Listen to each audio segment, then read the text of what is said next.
મોહિની એકાદશી વ્રત કથા। આજે આ કથા સાંભળવાથી મળશે 1000 ગૌદાનનું ફળ। મોહિની એટલે મોહ પમાડનારી નહીં, પણ મોહમુક્ત કરનારી।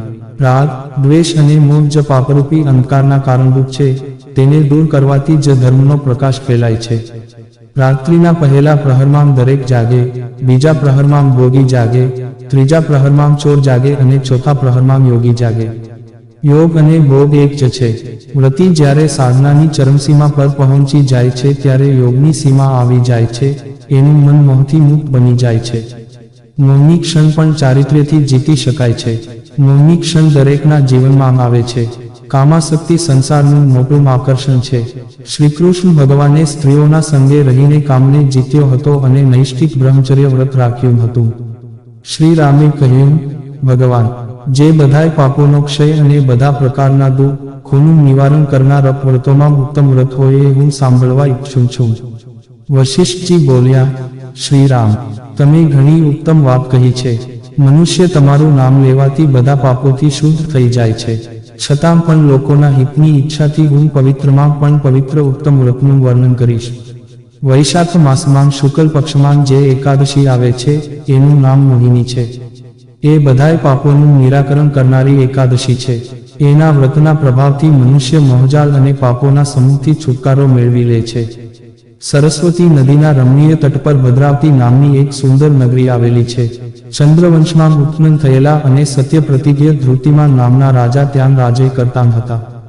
એ જ નગરમાં એક વૈશ્ય રહેતો હતો કે જે ધનધાન્યથી પરિપૂર્ણ અને સમૃદ્ધ હતો। એનું તના પણ ધનપાલ હતું। એ હંમેશા પુણ્ય કામમાં જ મગ્ન રહેતો હતો। પ્રજા માટે પરબો, તળાવો, કુવા, ધર્મશાળા, બગીચાઓ અને ઘરો બનાવડાવતો। શ્રી વિષ્ણુની ભક્તિમાં એનો હાર્દિક અનુરાગ હતો। એ હંમેશા શાંત રહેતો। એના 5 પુત્ર હતા, સુમતિ, કીર્તિબુદ્ધિ, મેઘાવી, સકૃત અને ધૃષ્ટબુદ્ધિ 5મો પુત્ર હતો। એ હંમેશા મોટા પાપોમાં જ સંલગ્ન રહેતો। જુગારમાં એની ઘણી સ્થિત હતી। વેશ્યાઓને મળવા માટે એ લાલાયિત રહેતો। એનું મન ન તો દેવતાઓના પૂજનમાં લાગતું કે ના પિતૃઓ તથા બ્રાહ્મણોને સત્કારવામાં।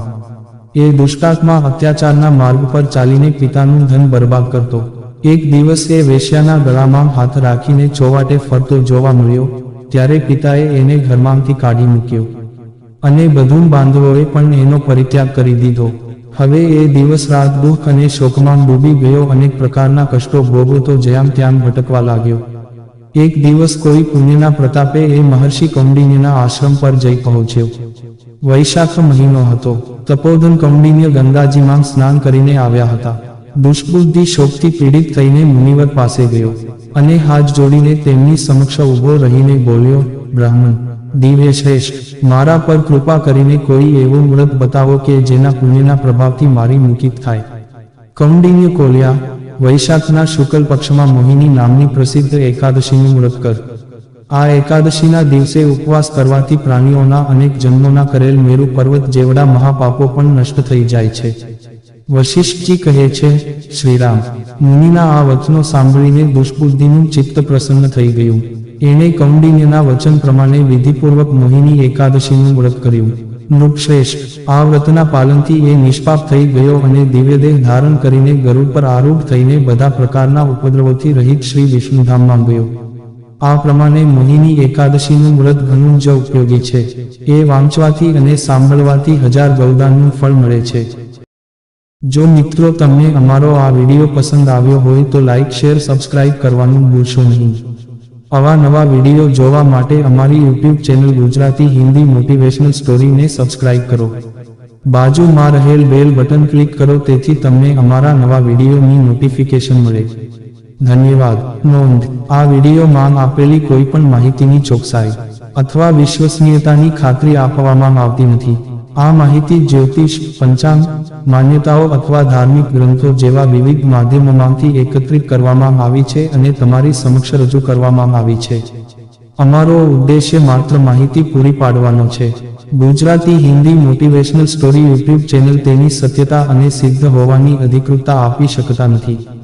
કોઈ પણ રીતે તેનો ઉપયોગ કરતા પહેલા કૃપા કરીને સંબંધિત નિષ્ણાતની સલાહ અચૂક લેવી।